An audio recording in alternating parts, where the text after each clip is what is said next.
To start with the Pacers, there's to me, a very obvious answer to our first question, which is most important player.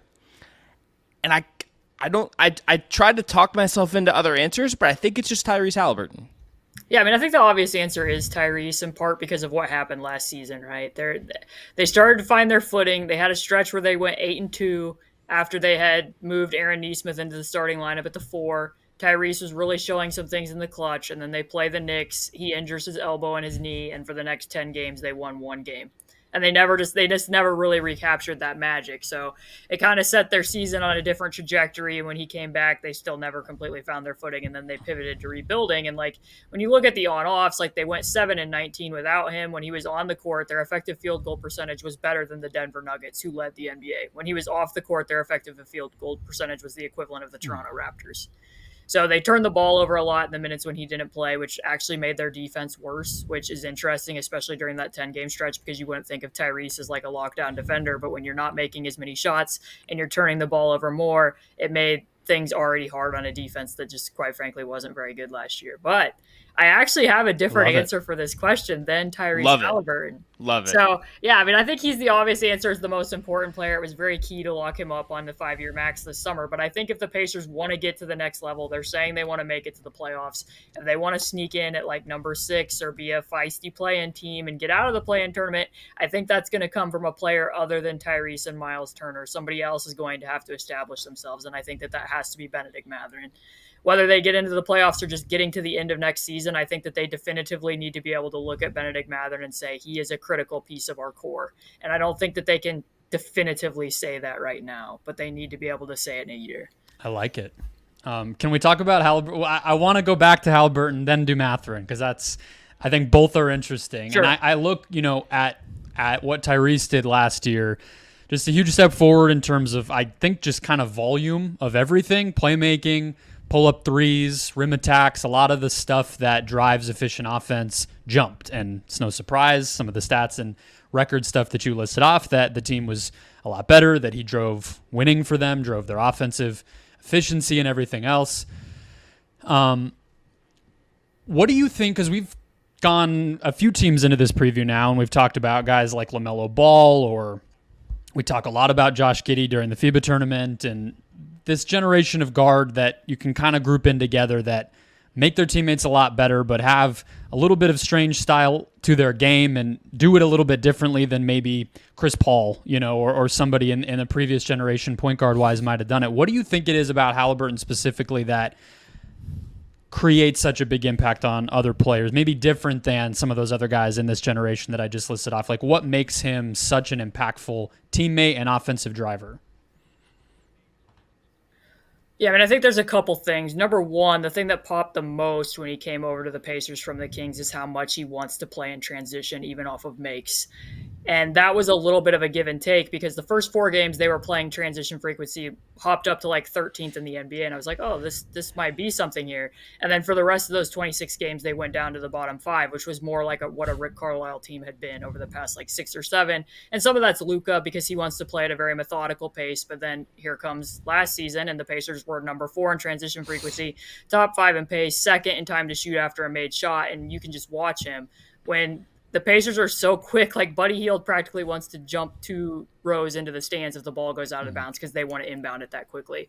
And Tyrese himself kind of has this quirk where he doesn't even look at the inbound passer. Like if the opposing team makes a shot, he's always peeking over his shoulder because he wants to see where his teammates are going on leak outs. So that's kind of the number one thing that I think is unique about him and how the Pacers are building an identity around him is very much built around we need to load up and win the possession war and how many possessions we're going to get in transition. And then also just it takes a lot for him not to want to defer. He's very pass first, and that was almost to his detriment at times. So when I said that about the 8-2 stretch and him kind of establishing himself in clutch time, it takes a lot for him to want to look for that shot. And that was kind of a sticking point too over those 26 games because it would get in times in crunch time where, a lot of times in fourth quarters, opposing teams go to switching. And when a big switches out on him, he's not somebody who really drives a switch to the basket often against a big. He has to kind of go to his right side step three in order to create separation to get that shot.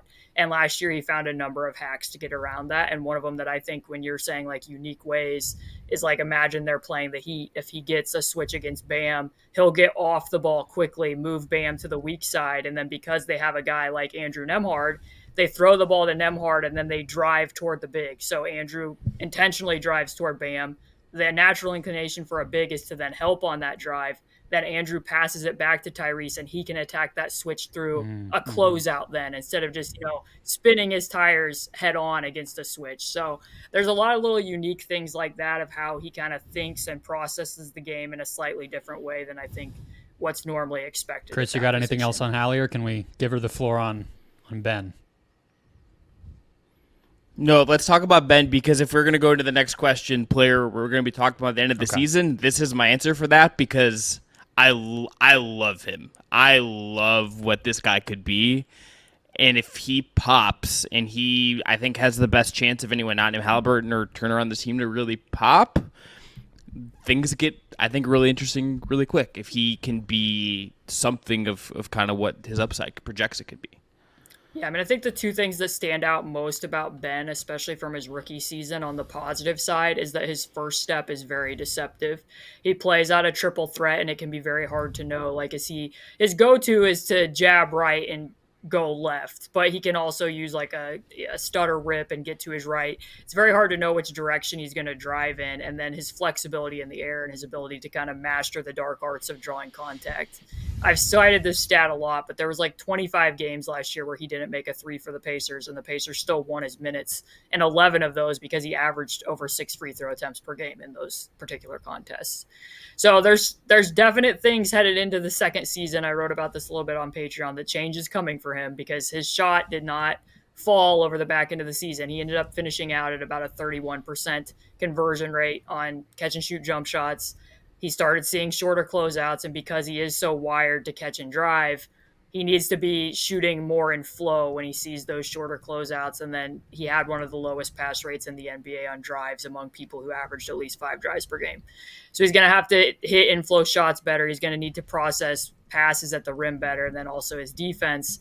And if he can fix one of those two things, which I think the shooting is going to be the easiest for him, I think he's a better shooter than what he showed last year, then things could really click for him. But I do think that he'll see different defensive coverages than what he saw for the majority of last season, which is why I think he's such a key swing player. Yeah, and I mean, obviously the kind of big narrative reputation of this team was the discrepancy between their transition offense and half-court offense. It feels like some of the free throw drawing and just ability to beat his man. I mean, just plain and simple in the half court, he seems like, at least of the guys on the roster now, the guy who you would think could do that, kind of for them and be the driver, maybe even late in games, the ball's in his hands more, or he develops some more chemistry with Tyrese with some of the stuff that you were talking about with Nembhard or some of the other guards that Haliburton played with. So I think that balancing of their team strengths and weaknesses is a really cool aspect for him too. I just, of course didn't watch him as much as you did, but to me, just,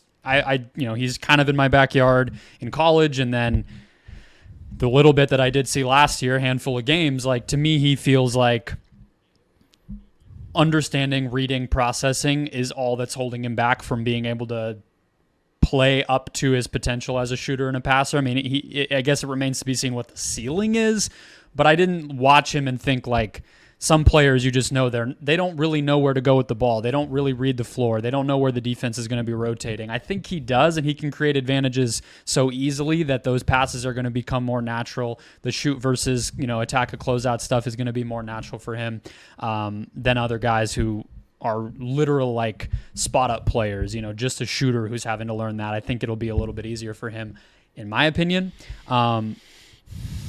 If we want to jump to my guy for who we're going to be talking about, I don't know if we have more thoughts on Mathurin, but I had Jairus Walker because, again, thinking about this team and what I think they were lacking most, kind of reminds me of the Pistons, who we talked about last week, Chris, or I guess 2 weeks ago by the time this goes up.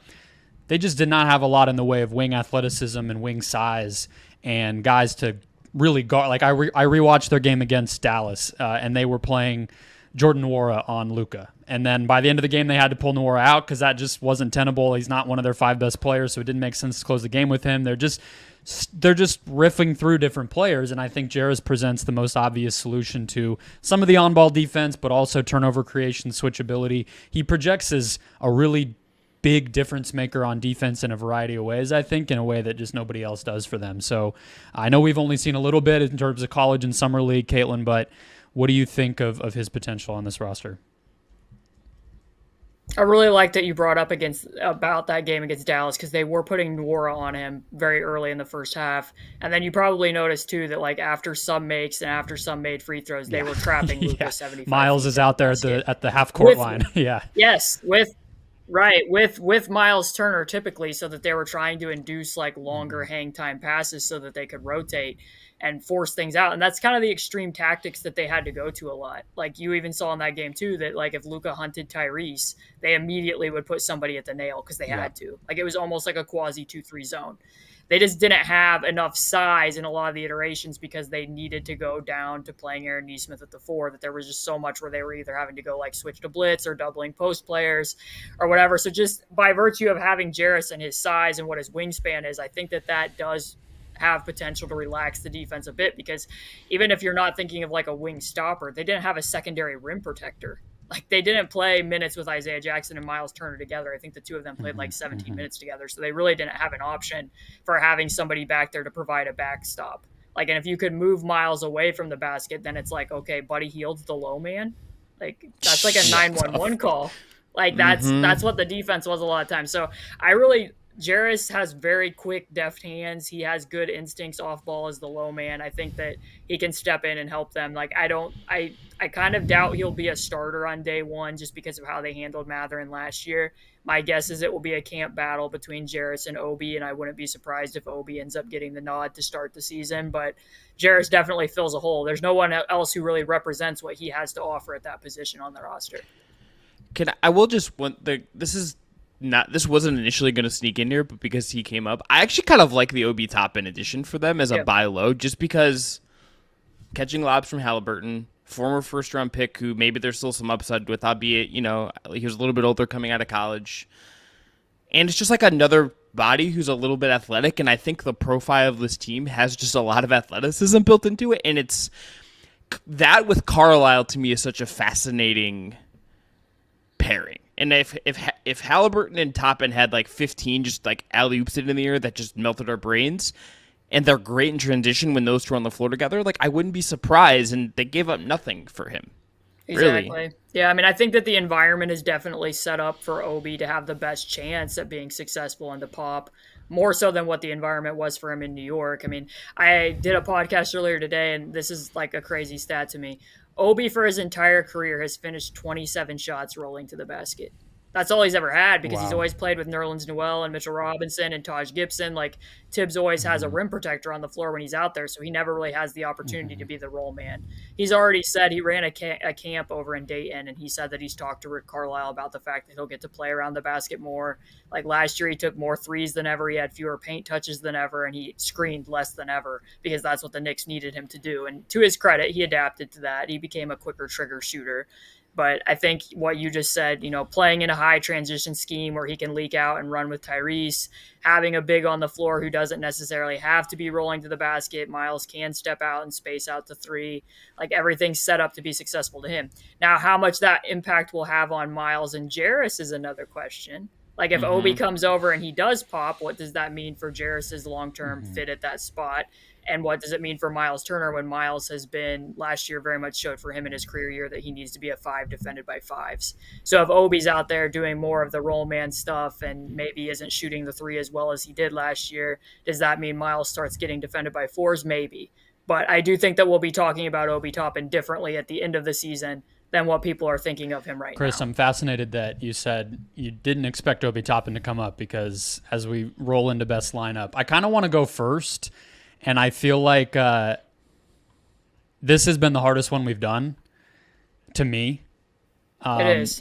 Yes. Like some of the other teams we've talked about, I'm like, okay, the Pistons, like throw the young guys they need to develop in there, little pick and roll tandem and some shooters that are big. Like that's kind of the deal. Like with this one, it's very up in the air. But is it cool if I go first and then we have Caitlin respond? Does that feel like a good way to do it? Because I feel like if we hear from Caitlin first, then you and I are just going to be like, well, I just kind of think it's that now, So yes. Okay. Please do. This is hard. I want to hear your ideas. I'll preface this to say, as we talked about, to try to put out what last year's was, Chris, it was Haliburton, Mathurin, Hield, Nesmith, Turner, just in terms of net rating. Possession teams that played or lineups that played more than 100 possessions. That was their best one. The trio of Haliburton, Hield, Turner was +5 per 100. Those three guys are in most of their best lineups, and most of their best lineups were kind of that smaller, just Haliburton, Turner, and then shooting, for the most part. That was kind of the recipe to get their best statistical lineups out there. So, with that said, my best lineup for this year's Pacers, Tyrese Haliburton has to be out there, going to juice their transition offense, growing as a half-court scorer, makes everybody better. Key core player, super max. Would have been a swerve. Would have been a swerve to be like, actually, Hallie's not in my best 5, and we're skipping. Would have been a real swerve. Ben Mathurin, I do have in here. I think he's going to take a step forward in terms of ball movement, in terms of shooting, to be a little bit more of a net positive out there, and hopefully the defense comes along as well. I have Buddy Hield still. People don't know about his future on this team. Is he going to get traded this year? Is he going to be on this team long term? Is he going to get usurped by Mathurin? I think for now his shooting is so valuable. He does have good chemistry with Haliburton, and I think he's still a positive with how good of a shooter he is. I have Obi Toppin at the 4. I think his shots are going to come more easily than they have in the past. I think he's going to have more open threes. That should juice his percentage there. I think he can, score around the basket a little bit more in the half court and in transition than he has before. And I just think, with Myles Turner, his defense should be passable like it was in New York. And as I already said, Myles Turner, he's the best defender on this team. He can do a lot of different things on that end of the court. He spaces for others on the other end and has good chemistry with Haliburton in and of himself. So I tried to approximate it from what they did great last year, but also this team's going to look a lot different, and I left a huge name off in Bruce Brown. What do we got?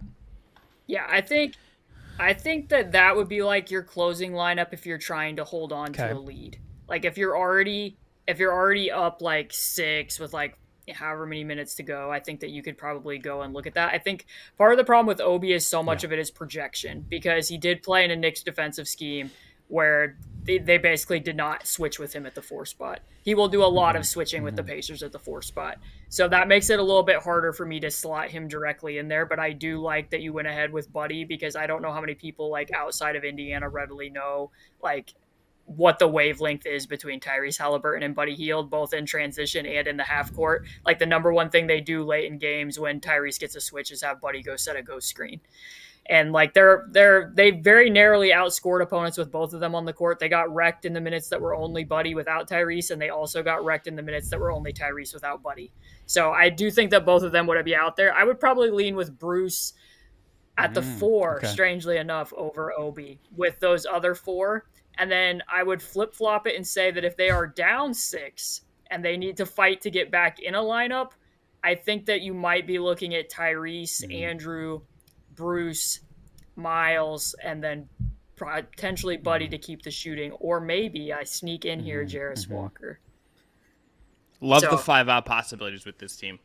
Love the 5-out possibilities. Or 5, maybe not 5-out exactly, but like 5-out adjacent. No, they play 5 out with Myles. Yeah, for sure. Well, but I mean, like, is Walker gonna like, if maybe they sneak him at the 5 or something, and then like, can you do it? Like Brendon, playing Jairus at the 5. Yeah, like let's get weird. I don't know what Carlisle's like stomach for some of the weird modern stuff would be. But I want to see it. They played Jairus some at the 5 in Summer League, and I broached that idea because the one thing is if you swing Jairus some to the 5 and have him do, kind of some of the Draymond stuff, fake handoff, short roll, which he has in his bag. He didn't show a lot of it at Houston, but he does have that. The one thing that allows you to do is it makes it easier to get Aaron Nesmith minutes. Like if you're playing some minutes, potentially even with Toppin and Jairus both out there at the same time, it's easier to find a way to keep Aaron Nesmith in the rotation than if you're playing a different backup 5. I do like the idea of lineups. So I went, all 3 of Brown, Walker, and Turner. Like defensively, whether you're switching or 1 through 4, 1 through 5, playing more conservatively, whatever it looks like, I think the lineups with those three is just going to be something way different than they had the ability to throw out there defensively with any version of their roster. Maybe TJ McConnell, you throw him in there as well, and you're really just like locking down and starting to worry about your offense. But the lineup combinations are a lot more fun this year for sure. You had the same lineup, Chris, as Caitlin. That was your best one?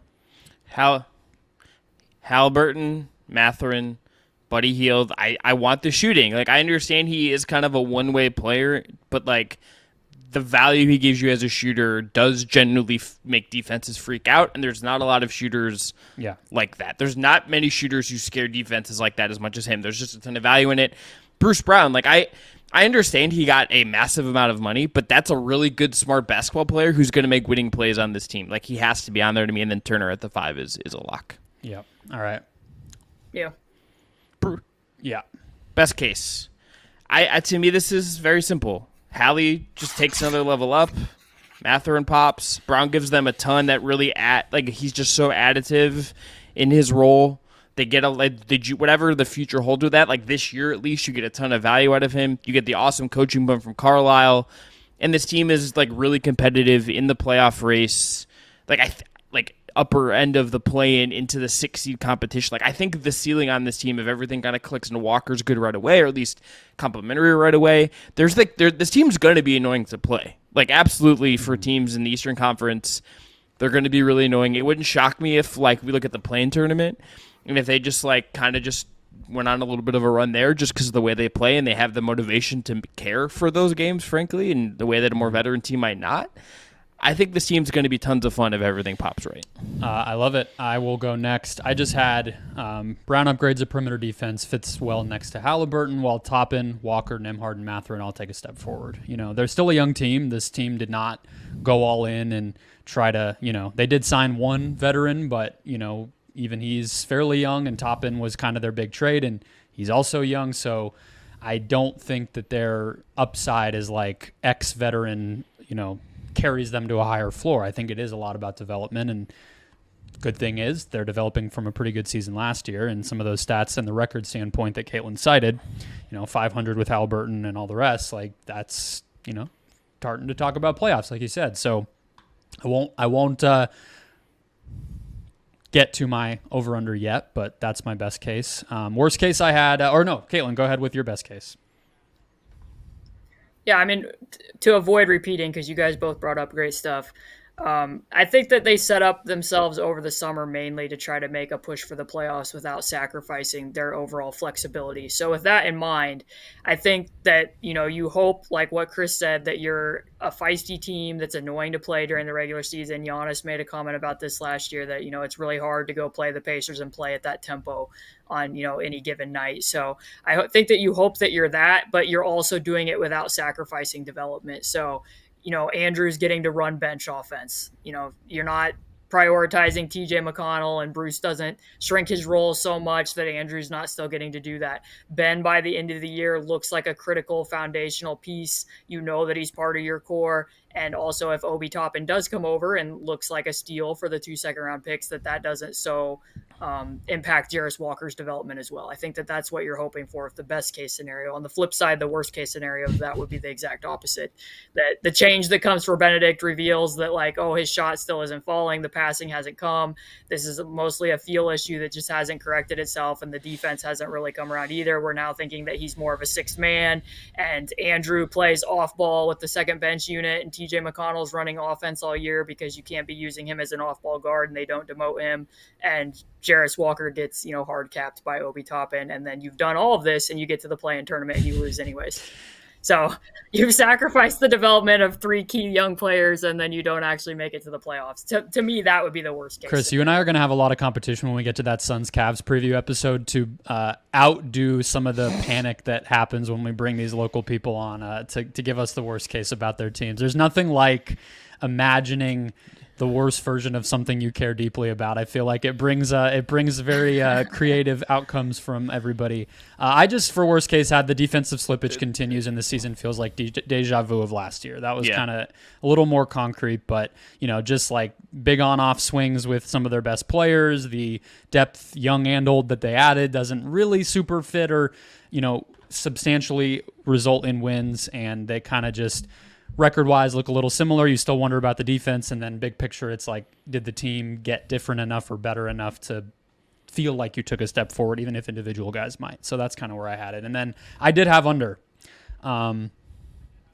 38.5 is what they are over at DraftKings. When we looked, they were a 31-win team statistically last year, but I think they're still fairly thin, fairly young, as we talked about. I think they'll improve from last year, which I think was 35, if I'm remembering right. Don't have it in front of me. And so I think they can get better, but still might top out at 37 or 38. You know, you're asking for a 4-win improvement and an 8-win improvement on what they were statistically. That would be a pretty big jump with not a lot of roster changeover to get them there.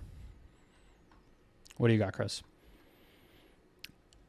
I'm going slightly over at like 39-40. Do I feel confident about it? No. I think everything you said is accurate. I think, but I just, there's something about this team that I like, and I'm confident in it, and I'm going to believe. I'm going to be positive here and believe in Tyrese Haliburton and a year 2 pop for Mathurin and all of this. I just like a lot of what is here in a way that I'm curious to I'm just going to be optimistic about it. Live it, projecting what you want to see in the world. Caitlin? Yeah, last year when Tyrese and Myles were both available and before they had switched into development mode, they played at a 44 win rate with a very slightly negative net rating. So basically they were the Miami Heat, and that means they're going to the NBA Finals. There it is. That's the equivalent of what we're looking at here. So I will lean the over. I think that it's weird because last year I took the under. I thought that they would end up trading Buddy and Myles, and I didn't think they were going to be as good as they ended up being. And now I feel like I'm probably a bit too optimistic, but it wouldn't take them making a huge leap defensively for me to see them outscoring opponents by like 1 or 2 points per 100. I think that they just need to get to be like a top 20 defense. I'm aiming for like 19 here. Like that's what we need to get to. And I think that they can cobble together a lot more lineups that are like, oh, there's not so many weak links on the floor now between people. I don't know that the initial starting lineup is necessarily going to be that, but I think they can work their way to more of those. And I do think that there's going to be some scheme changes based on what I saw at Summer League, where there's going to be some simplification. So I think that will help as well. So I'm going to take the over. Caitlin, thank you so much for coming on. Congratulations in joining me. I'm joining you, I should say, in Pacers optimism. Brendon's just a hater.